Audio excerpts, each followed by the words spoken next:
Hey guys, Jordan with the Young Turks and TYT Politics, coming to you from a poorly lit corner of Starbucks in Manhattan. Let me know if you could hear me because Starbucks has its emo hippie music going in the background, so I'm hoping you could hear me over that. Emma and I covered a protest outside Wells Fargo's corporate office about an hour or two ago for Standing Rock. About, I'd say, 100 people protested there. Then it decreased in size to only a handful, but at its strongest, there were about 100 out there. Emma is working on a video now that's going to go on youtube.com/TYT Politics. Oh, it's up? Oh, cool. And let's say hello to our friend Emma Vigeland. There you go. Hello. There you go. I've been gone for 3 weeks. She's missed me greatly, you know? It's like once you get a lot of me, it's like depriving someone of oxygen without me, you know? Totally kidding. Anyway, so yesterday from the airport, I talked about the propaganda going on about Russia, and how the Democrats are trying to make the world and Americans forget that they are bought off by only focusing on, Russia hacked us and all these things. So when I did that, I believe the New York Times story, this long story came out right after I did that, or maybe before I did that, and I didn't see it. So, New York Times came out with a story yesterday. The headline is "The Perfect Weapon: How Russian Cyber Power Invaded the U.S." It's a very long piece. I just read most of it. I would recommend you reading it. Again, headline: "The Perfect Weapon: How Russian Cyber Power Invaded the U.S." So all along this summer, when WikiLeaks came out, I've been saying, hey, if you have proof that Russia hacked us, let us see it. I have no interest in defending Russia or being a stooge for Russia. I don't care if Russia hacked this, I'll cover that. But all I was hearing was propaganda and, the Clinton campaign trying to totally take the attention off the emails that were hacked and the corruption shown in those emails by, propping up this Cold War fear-mongering. So I will say I'm reading this New York Times piece. I'm more convinced than I have been that Russia is the source for the hacks of the Democratic National Committee, as well as Hillary Clinton's campaign chairman, John Podesta.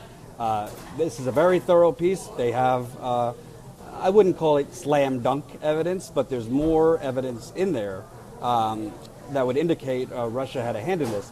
Now, let's be clear. There's not evidence that the Russian government orchestrated this hack. There seems to be more evidence pointing to sources in Russia were part of this hack. So that's a big distinction. And before you start fear-mongering about war with Russia, you better be damn sure that A, it was the Russian government pulling these strings, and you also need to be sure of why they were doing it. And by the way, that's kind of hard to prove. It's easier to prove that somebody did something versus proving their intent at doing something. But if you don't want to read the story, I'll tell you the basics. This is actually more of a story about government ineptitude than it is about the Russian hacking. So basically, an FBI agent reached out to the Democratic National Committee in September of 2015. So over a year ago, they reached out to a low-level security tech guy at the DNC saying that they found at least one computer system belonging to the DNC had been compromised by hackers federal investigators had named the Dukes, a cyber espionage team linked to the Russian government. So the FBI person contacted them over a year before the election, but the guy who answered the phone at the DNC was a low-level guy. He wasn't sure that this was an actually authentic FBI agent. And he basically he sent an email to other DNC people, but they didn't actually meet. The DNC didn't actually meet with the FBI about this for months. The FBI, which is a half mile down the road from the DNC, chose to call instead of going down there to talk to the chairwoman of the party. They ended up calling the head of technology or security for the DNC. Let me get his name for you. I don't know his name, but basically they ended up calling the head of cybersecurity for the DNC to tell them about this threat. Oh, excuse me. Adrian Hawkins was the FBI agent who called, and he called the DNC's chief of technology. I think his name was, let me see, I don't know, Andrew Brown? Cool. So Andrew Brown. So Andrew Brown was a low-level DNC staffer. He's getting a call from the FBI that they're being hacked by Russians. He basically sent an email, and that email went nowhere in the DNC. I don't really want to stress on the mechanisms of the hack that much, because to me that's not the point. The point is, the FBI did not even go down in person for months after contacting them. The person at the DNC did not bring it to the chairwoman of the party. So even if the Russians did hack, this is a complete abdication of common sense. You would think the FBI would have sounded the alarm to the chairwoman of the party or executives within the DNC, not called a local staffer and then kind of sat on their hands. There's also dereliction of duty in the Obama administration, who was aware of this a year before the election and chose not to do anything about it or say anything about it formally until a month before the election. I mean, that's kind of weird that the President of the United States of the Democratic Party chose not to come out with it, that it was believed Russians hacked into the DNC or hacked into John Podesta's email account. So if you read this story, my mind is more open that Russians could have been involved with this. There is still no proof that the Russian government orchestrated a hack. There's just more proof that it was hackers from Russia that hacked the DNC and then hacked John Podesta's emails. The way they did it is something called a phishing emails, Phishing. So what you get, I've gotten it before, you get an email, somebody's tried to get into your account, you need to change your password immediately. You change your password. By changing your password, you're giving the hacker access to your new password and they can get into your email account. So here's my take on it. Again, you could read this story. The Intercept wrote a great piece today citing the headline is, here's the evidence, public evidence Russia hacked the DNC. It's not enough. So I'll read you from the Intercept a little bit.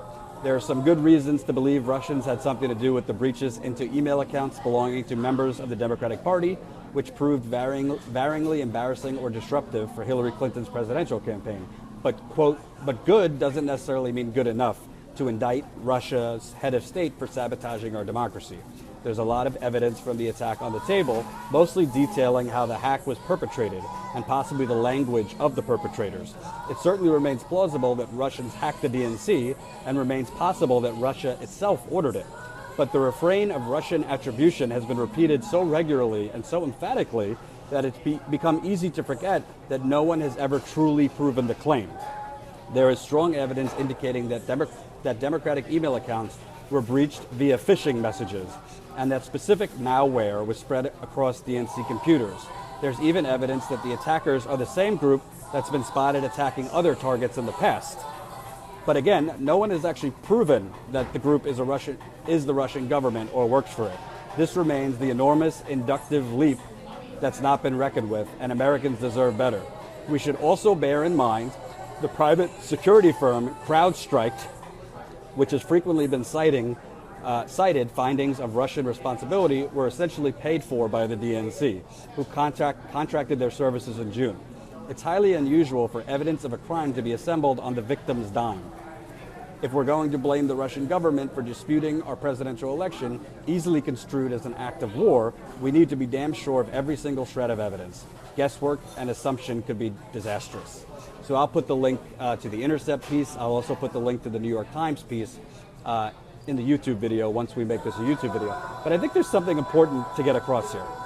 I've always said, if Russia is the source of the hacks, if Russia hacked, that's a story, and it should be covered.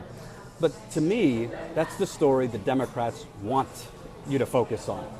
That's the story the corporate establishment, the banks, the lobbyists, all the people who were exposed in this election, who were exposed in the emails by WikiLeaks.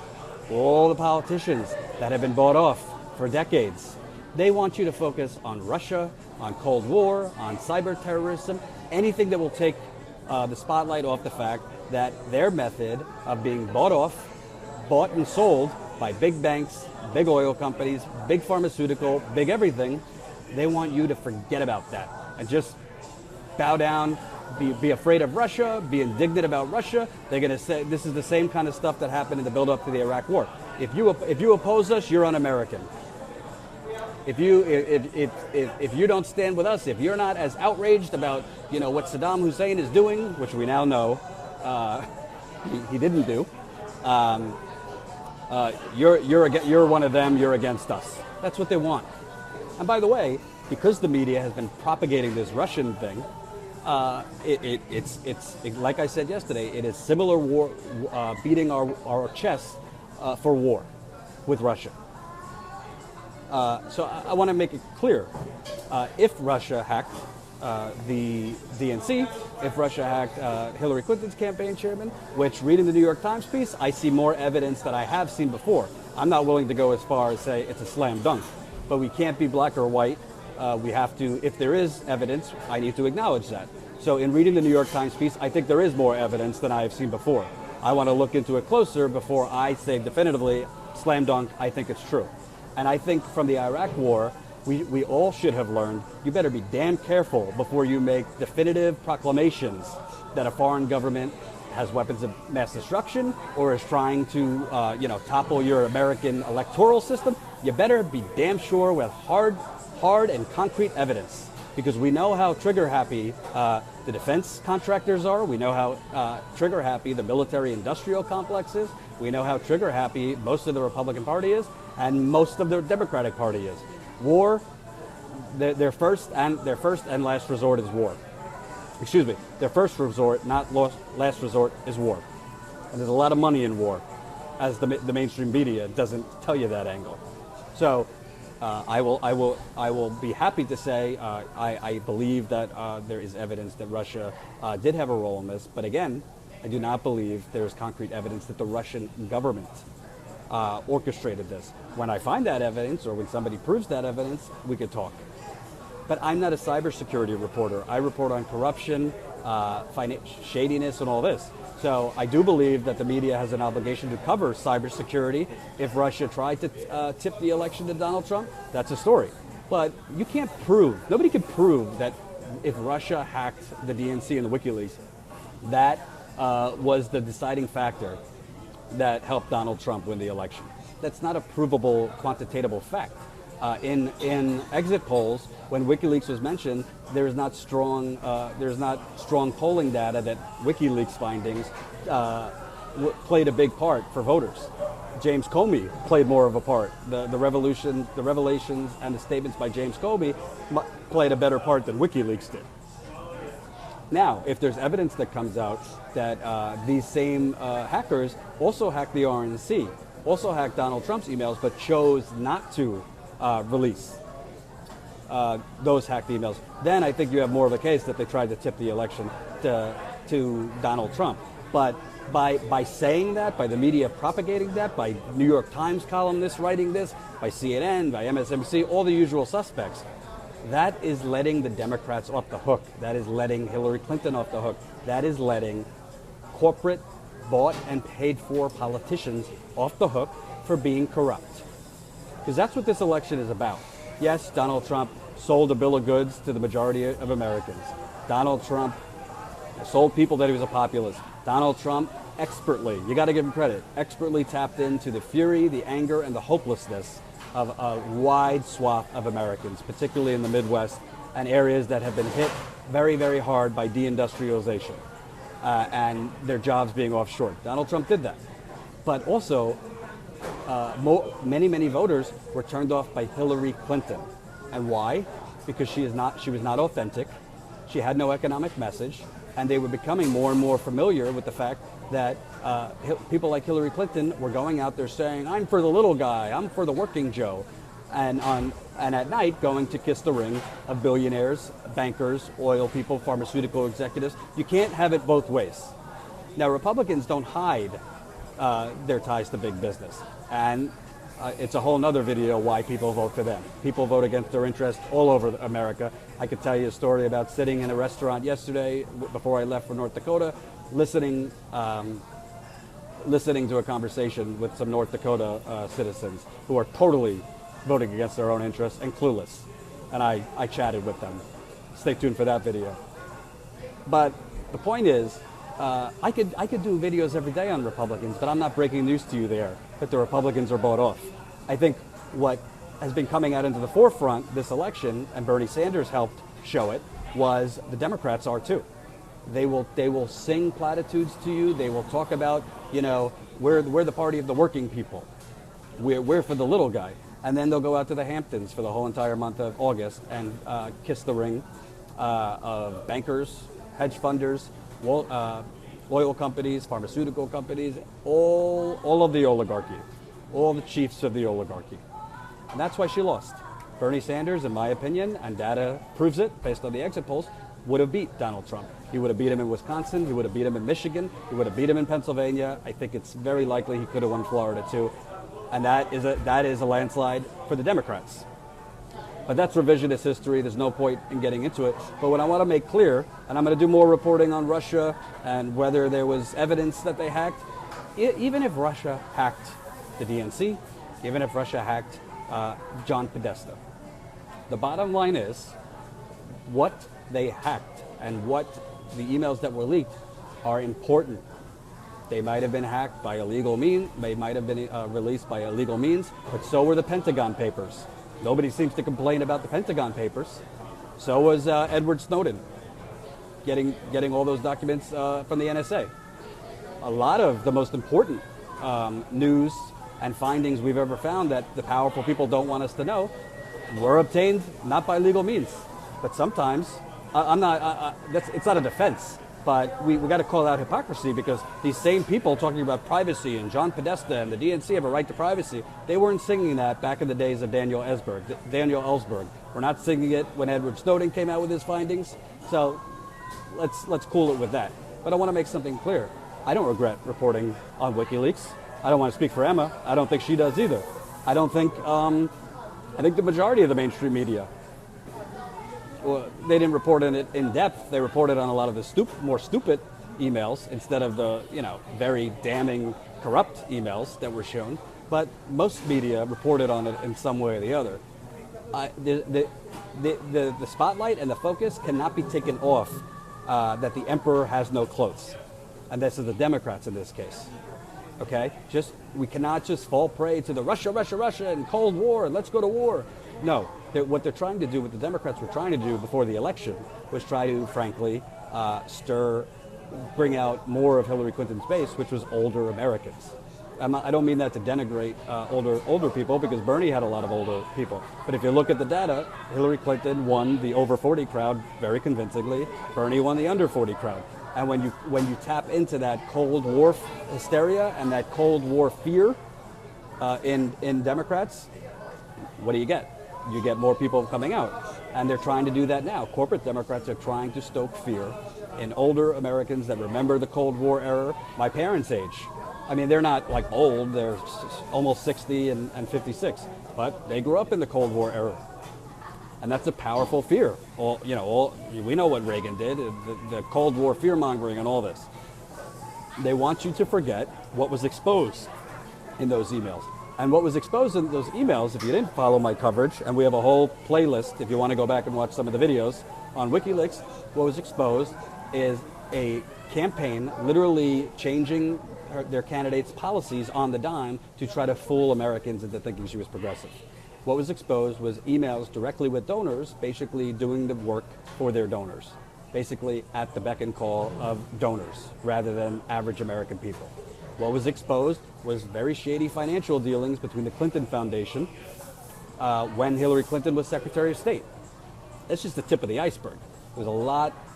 There was coordination between the Obama administration and Hillary Clinton's campaign while Bernie Sanders was a candidate. There was active efforts by the Clinton campaign to defame and discredit Bernie Sanders using their allies in the media. These things shouldn't just be forgotten just because Russia might have been the source of the hack. And I also don't want to diminish if Russia did it. That is a serious issue because cyber warfare is is a very serious thing, and it's a new form of warfare. And potentially, the changing face of cyber warfare, one day, a foreign government could take down United States banks and the United States economy. That is the risk of cybersecurity. If foreign governments were able to get bank access and all of our banking information and all that, that's a huge risk. You see that in shows like Mr. Robot, where hackers get access to banking info. In that case, they did it to forgive the world's debt, which I think is a good thing. But cyber warfare is no joke, and it should be looked at seriously by U.S. intelligence agencies. But I am not going to sit here and say, oh, I was wrong, and, it was Russia and all of the establishment people who were coming after me. I'm so sorry, I'll fluff your pillow, I was wrong. No, I could come out and say, in reading this, I see more evidence than I have before to indicate that Russian hackers were behind this. Again, I don't see any evidence yet that it was the Russian government pulling the strings. But I am not going to sit here and say, all right, well, let's forget the Democrats. Because you know what happens if we just forget what was exposed about our Democrats and we just play identity politics and we rally behind the Democrats against Trump and we say, oh my God, the Russians came after our Democratic friends and we need to rally behind them and forget. You know what happens? They keep cashing the checks from the donors. They keep having the fundraisers with the special interests. They keep giving lip service and platitude to middle America, the working poor. The middle class is disappearing, as Bernie talked about, the working poor. And they keep giving out platitudes, and they run a corporate Democrat shill like Cory Booker in 2020, and we lose again. That's what happens. So if you want to forget, that's up to you. I am not going to forget. As much as Emma and I are going to cover Donald Trump and the crazy things he's doing, I just did a video yesterday about him appointing Rick Perry as Energy Secretary and how dangerous that is, particularly how dangerous it is if you want the Dakota Access Pipeline stopped. Rick Perry is a donor in the Dakota Access Pipeline. But don't give the corporate Democrats and the establishment what they want. It's for you guys to take your eyes off to who they really are and to only focus on Russia. If you turn CNN on, it's Russia, Russia, Russia. If you turn on MSNBC, it's Russia, Russia, Russia. As I said yesterday, God bless him, I love him, he's my boss, but Cenk also thinks it's a slam dunk that this was Russia. But the good thing about the Young Turks is we could identify, okay, if it was Russia, that's one story and we should focus on that. But we're not letting the establishment off the hook. Not happening. The days of the establishment conning us into believing they're for us and they're actively working to raise wages and get us universal health care and all these things, no. Actions speak louder than words. As long as they're still having fundraisers with bank executives and pharmaceutical company executives and big oil. And as I reported, did you see Nancy Pelosi or Chuck Schumer or Elizabeth Warren come out before President Obama denied that final permit for Standing Rock against the Dakota Access Pipeline, speaking up against police brutality, against unarmed people getting shot in the face with rubber bullets, against women and men having grenades shot at them, against a woman who lost her eyesight because of tear gas? I didn't hear a word for them. I heard Elizabeth Warren say something the day Obama denied the permit, probably because she found out. She got a tip off that he was going to deny the permit, so she came out in her bravery, just like she did the day after Bernie was officially out. It's not brave to be progressive when people have already been assaulted by military police. It's brave to be progressive in the beginning, before it's a big story, before your president does something right about it. So we're not taking our foot off the accelerator. I'm not driving a car literally into the DNC, but you get my point. So listen, part of being a good journalist, if you're wrong about something, you need to correct it. I'm telling you, in reading this New York Times piece, other pieces, I think there is evidence that Russians were involved or orchestrated hacks on the DNC as well as Hillary Clinton campaign officials. I do not see concrete evidence, as The Intercept pointed out, that the Russian government was pulling the strings. If we do find concrete evidence, that's fine. I will let CNN and MSNBC play it up 24/7, wall to wall, and they could beat the drums for war, and I and TYT will be the ones beating their drums for propagating another war. We spent $6 trillion over the last 2 decades on Iraq and Afghanistan. How many schools do you think could have been built? How many people could have health care right now? How many solar panels do you think would be up? Wind farms. How many people do you think would be off food stamps? The list could go on. So the media, who has been pushing this Russia stuff for months and months and months, they could keep propagating it, but I want hard evidence that the Russian government was behind that. And even after that, hey, here's a novel idea. Why don't we think of a solution that doesn't involve war or airstrikes or no-fly zones or drones? Is that possible? I don't know if we're going to get that out of Donald Trump, but is it possible? You know, the definition of insanity is continually repeating the same thing over and over, expecting a different result. And that's what we've been doing now for 30 years.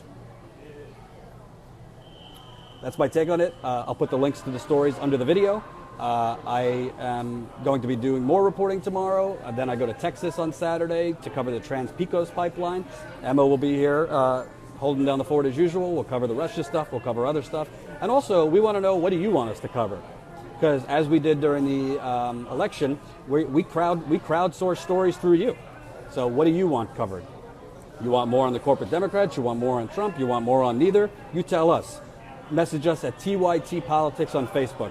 Don't message me personally. Don't message Emma personally. We both get too many messages. Love you anyway, but it's kind of hard if you're getting 50 messages at a time. TYT Politics on Facebook. I think we're about to pass 100,000 likes. So if you haven't liked this yet, what the fuck is wrong with you? I don't like you if you don't like us, okay? It's keeping it real. And if you didn't see my video yesterday, if you wanna see more reporters, if you want Emma on full time, we need your money. Unfortunately, we need your money. Jank already launched this campaign. YouTube.com TYTnetwork.com/go. TYTnetwork.com/go. That's money that's coming for more reporters, more producers, more editors. Days off for me. So we're actually using your money for the right way, for the right reasons. This money is not going, to Jimmy Dore's buffet bill. It's not going to my anything. It's going so we have more reporters, so we could be at Standing Rock, so we could be at Trans-Pecos, so we could be in D.C. We could be all over the place for real reporting. Thanks for watching.